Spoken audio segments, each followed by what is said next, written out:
Mon message, c'est à Cabral Lébi, jeune frère. 4 lettres ont basculé le destin politique de Kamto, Boulou. Et voici 6 lettres qui pourront basculer ton destin politique, prison. N'as-tu pas honte? N'as-tu pas honte d'être arrivé à ce niveau, à porter plainte à Sismondi Barlet Bichoka, un jeune comme toi? Parce que tu n'as plus faim? Parce que tu as déjà 1 million? Tu as oublié que ce sont ces jeunes qui t'ont porté, ce sont ces radios qui t'ont hissé, ces télés qui t'ont hissé. Tu oublies que pendant que tu étais en train de chercher du chemin, ce sont ces jeunes qui ont cru en toi et qui croient en toi.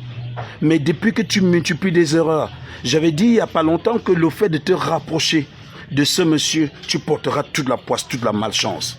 Aujourd'hui, ton cheminement politique bascule, vacille.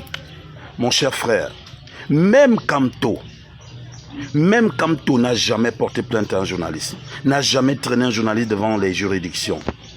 Paul Biya, non. Mvondayolo, je ne sais pas, si tu étais Mvondayolo, tu écraserais toute la famille de Bichoka. Je parle de journalistes. Si tu étais Ngongor, tu écraserais toute la famille. Si tu étais le ministre Sadi, c'est que les meubles qui abritent la radio de Sismondi Barlet Bichoka, c'est que les meubles est rasé. C'est que le micro, il mange le micro comme nourriture, tu l'auras affamé. Si tu étais Mbengo, si tu étais à Baba Polycarp, tu enverrais des bandits assassiner Bichoka. Si tu étais le général Semenge, c'est que tu envoies une flatterie de l'armée aller attraper ce garçon. Si tu étais Paul Biya, c'est que tu rases tout le village de Sismondi Barlet Bichoka. Tu oublies quelque chose. C'est qu'il n'y a pas longtemps, je t'avais écrit Fangin que tu fais dans l'agitation et dans la puberté politique. Oui, tu as eu de la réplique en me disant, après les élections, Serge Tamba, j'ai encore ton message que tu m'as envoyé. Tu vois, tu es entré par où? Pour te comporter comme tel? Cabral, il est temps de te ressaisir. Tu ne peux pas le faire. Je sais que notre presse n'est pas totalement solidaire. Mais dans cette circonstance, si tu recules pas, ça sera la décadence, la déchéance politique de ton parti. La preuve, quand tu regardes un jeune comme toi et que les gens sont en train de l'abandonner, les autres jeunes, il y a un problème. Apparemment, tu n'écouterais plus quelqu'un. Pourquoi? Parce que tu as bu de ce vin, parce que, en plus de cela, tu gagnes 1 million, parce que tu es député. Mais si l'insulte était de l'argent, on serait les hommes les plus riches. Tu demandes la libération de Fogué. Tu demandes la libération, Bibou Missak. Mais tu veux mettre un jeune en prison? Mais quelle maladresse. Mais attends, attention, tu ne vas pas faire comme l'autre. Tu as dit, on a cru à ton programme politique. La valorisation de la jeunesse. Tu parles de réconciliation nationale, de dialogue national. Mais tu es en train de faire quoi là? Qu'est-ce que tu es en train de faire? Mais c'est la catastrophe, Cabral. Il est temps de te ressaisir. Tu ne peux pas le faire. Si tu vois donc qu'aujourd'hui, tu ne peux pas contrôler tes émotions. C'est ça la politique. La rançon de la gloire. Aujourd'hui, on t'applaudit, demain, on te pique. Mais tu t'imagines, ça veut dire que tu le feras aussi avec les gens de ton parti. Tu le feras avec la jeunesse. Et en plus de cela, qu'est-ce que tu diras au peuple Bassa?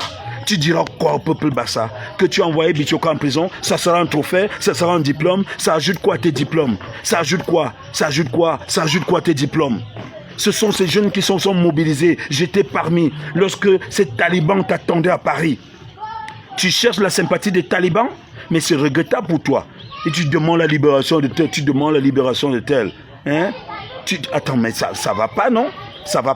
Tu attends qu'il y ait quelqu'un qui vienne te parler. Tu aurais pu appeler Bichoka. Tu dis, jeune frère, qu'est-ce qui s'est passé? Parlez en Bassa, parlez en français, parlez en anglais, parlez en Ewondo, parlez en Baham, parlez en Bamileke. Ça sera arrangé. Entre vous, jeunes, le président a dit, jeunes, osez. Toi, tu as osé. Les jeunes ont osé te positionner. Mais toi, tu oses envoyer un jeune en prison. Et il se bombe le torse. Il fait des postes. Les postes qu'on attend de toi, c'est de donner une vraie orientation politique, de nous démontrer qu'en fait, tu ne vas pas utiliser le pouvoir contre ceux qui t'ont donné le pouvoir. Là, c'est pour cela qu'on est derrière Paul Biya, on est derrière ces gens. Tu imagines tous ces ministres de la République, tous ces responsables qui ont les moyens, on sera en train de nous écraser. Tu veux mettre Bichoka en prison? Et il faut arrêter ça, arrête ton bluff là. Je dis, si tu le fais, Tu es mort politiquement, tu es mort. Tu vas retrouver celui avec lequel tu as fait la photo. Ça sera pareil. Ça sera pareil. Tu es mort. Mais c'est une honte, c'est une erreur stratégique, une erreur politique. Mon Dieu, on parle de quoi là, Cabral Libye?